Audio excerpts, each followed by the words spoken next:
Hello, everyone. Welcome to Court with Krissy. Weather report shows there's a strong chance of contempt of court. You might want to grab your umbrella. I hope you like it. Court with Krissy is now in session. Did you guys need Weathers, or what was the last name? Yeah, Weathers. that's my turn. Okay. All right, thank you. You are Casey Lee Weathers, is that correct? Yes, sir. All right, Mr. Weathers, I'm Judge Elsenheimer. I'm handling this matter today for Judge Hamlin, who's unavailable. This is an arraignment on a motion affidavit and bench warrant that was requested by the prosecutor's office in Grand Traverse County. And sir, you should understand that, well, before we get to that, let me identify who's here. On your behalf is your attorney, Ms. Conlon. Ms. Copeland is the court reporter. Ms. Henry is the clerk. Mr. Olson is here from the prosecutor's office as well.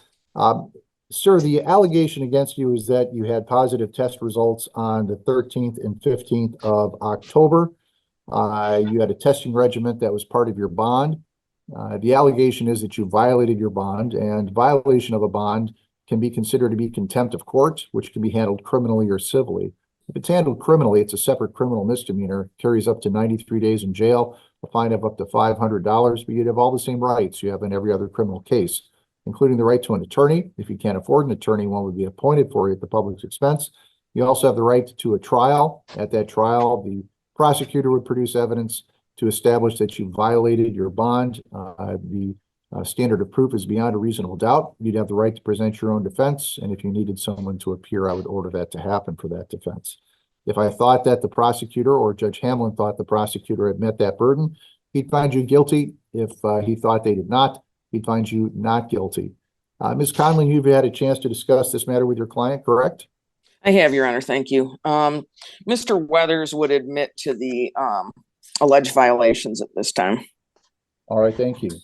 So, Mr. Weathers, your attorney indicates that you're going to accept responsibility for the violations on those 2 dates. Is that correct?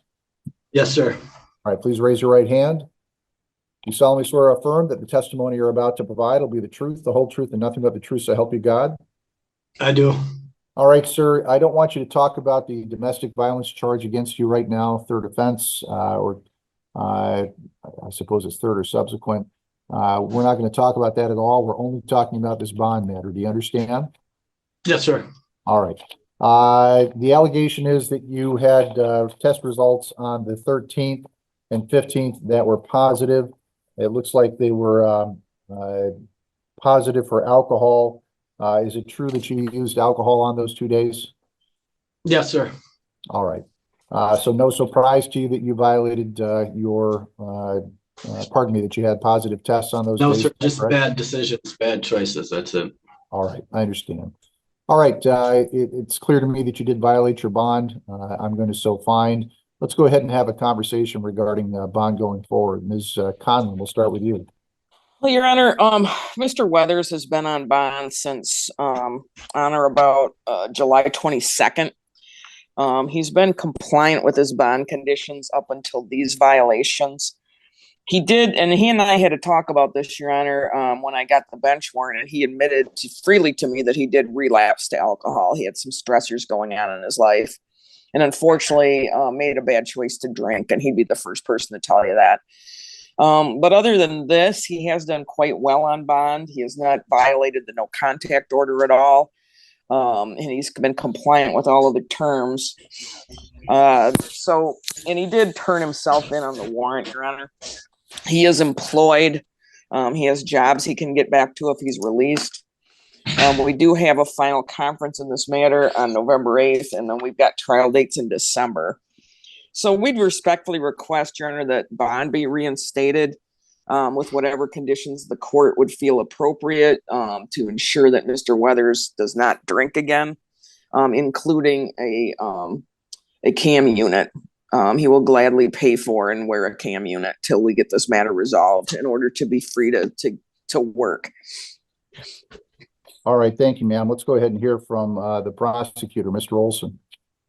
Your Honor, I would note that the violation report indicated that the defendant drove off after providing a positive PVT. He was very close to the legal limit we would have concerns about that. We would ask the court respectfully to impose a cash bond on this case. His bond was modified on September 27th to include additional conditions of no alcohol consumption testing. We did request a tether at that time.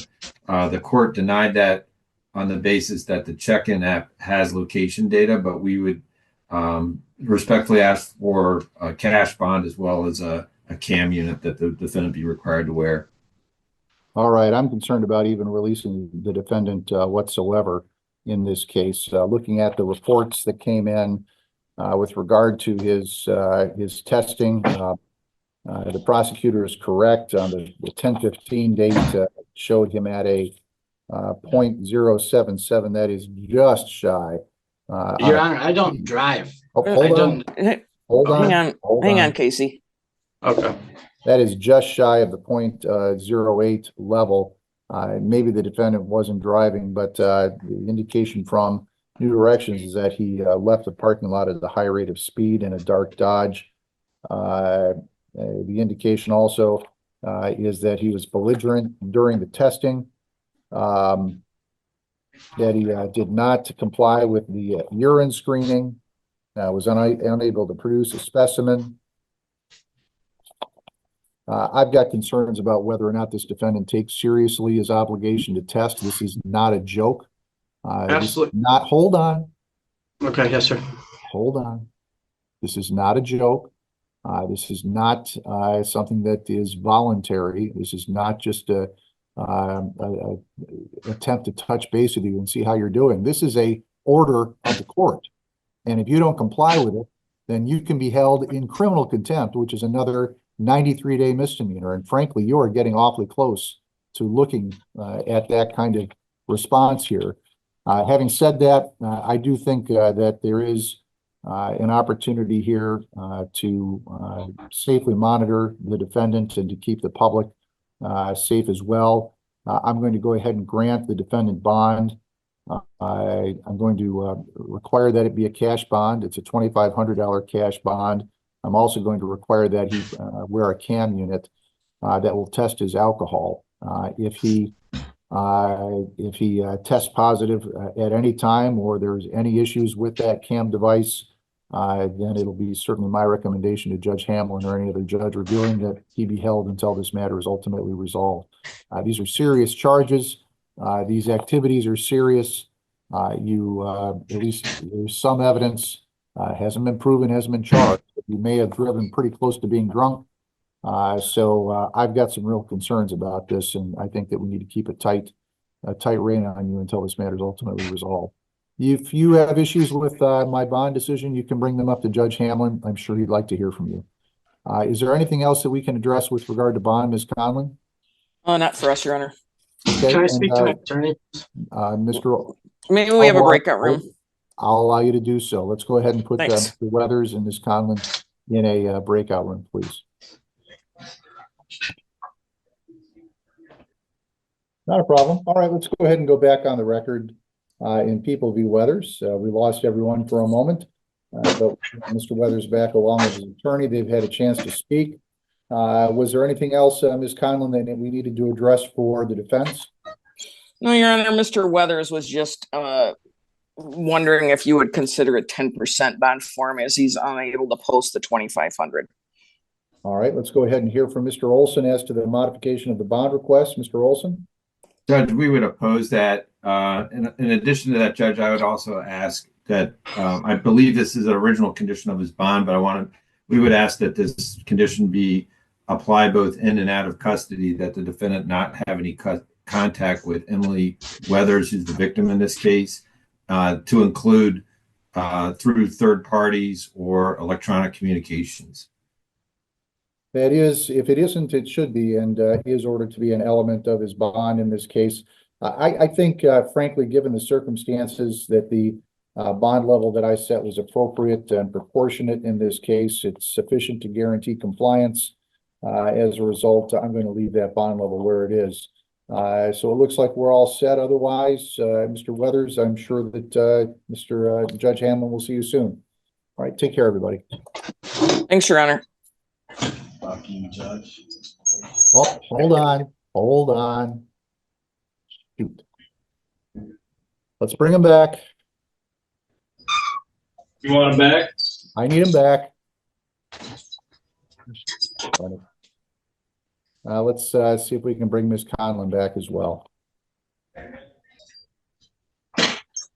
Your Honor, I was logging out when I heard Mr. Weathers' comment, and I assume you want him back.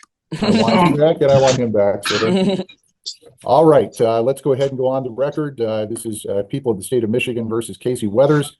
The underlying file is file 24-15084-FH. The court had just ended the bond hearing when the defendant was being removed. He may or may not have been aware that the microphone was still on and picked him up, referencing the fucking judge. That is an act of contempt. It is contemptuous of this court and the court system. That subjects you, sir, to up to 93 days in jail, a fine of up to $500. I would note that this is a direct contempt because it occurred directly in front of the court. The court therefore initiates summary proceedings and swears himself in. I do solemnly swear or affirm the testimony I will give will be the truth, the whole truth, and nothing but the truth. So as I said, I just completed the hearing on bond for Mr. Weathers. Mr. Weathers made the comment I've already referenced as he was leaving. He probably wasn't aware that the microphone was still on. Maybe he was. I know he's angry about the level of bond that was put in place, but he obviously showed contempt for the court. Ms. Conlon, do you have any questions for the court with regard to the statement that I've referenced on the record? I don't, Your Honor. Thank you. Mr. Olson, do you have any questions for the court with regard to the statement I've just referenced? No, Your Honor. All right. Do either of you wish to present any additional evidence at this time in summary proceedings? No, Your Honor. Thank you. No, Your Honor. All right. Thank you. All right. I do find that the defendant is in contempt of court. This is direct contempt. It is a criminal contempt violation. The maximum potential sentence is up to 93 days, a fine of up to not more than $7,500 in this circumstance. I can also put the defendant on probation. There are no damages here. My feelings aren't hurt. So as I said, there's no damages.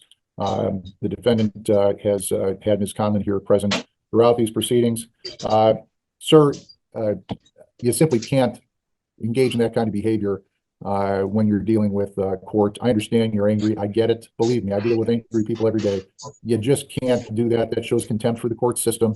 And I have an obligation, frankly, to that system to take appropriate action when someone is in contempt. Ms. Conlon, do you have any argument regarding sentence? No, Your Honor. Thank you. Mr. Olson, do you have any argument regarding sentence? No, Your Honor. Thank you. All right. Mr. Weathers, do you have anything to say on your behalf before I sentence you for contempt of court? I apologize, Your Honor. I was out the door. I had no idea. This is all. I know. I get it. I do. And I know it can be very frustrating. So look, I turned myself in thinking I was doing the right thing, and now I'm just stuck. Like Mr. Weathers, you did. You can't, you can't say those kinds of things about a judge. Even if you feel that way, you can't do it. Your Honor, I don't even know you, Your Honor. I wasn't trying. Right. I just can't believe I turned myself in, and I thought I was going to be able to get back out. That's why I turned myself in. That's all. I guess it's just frustrating. I'm sorry. I'm sorry for taking my frustration out on you. It's not your fault. It's my own fault for getting myself in this position. I apologize, Your Honor. I believe you, and I accept your apology. Having said that, the system does require a pound of flesh from you, and here's what I'm going to do. I'm going to sentence you to 2 days in jail for this violation. You'll start serving that now, and that just means that even if you were able to come up with a bond, you wouldn't be able to be released for 2 days. I'm not going to assess you any additional fines in this case because I know that you're trying to raise money in order to be able to deal with your the bond that I've already put in place. I don't think it serves justice to assess any additional fines and costs against you. But Mr. Weathers, I will tell you that if you violate the law again like this, I mean, this is a misdemeanor violation. It's on your record now. If you violate the law like this again, you should expect a longer jail sentence and the possibility of a real fine. Do you understand?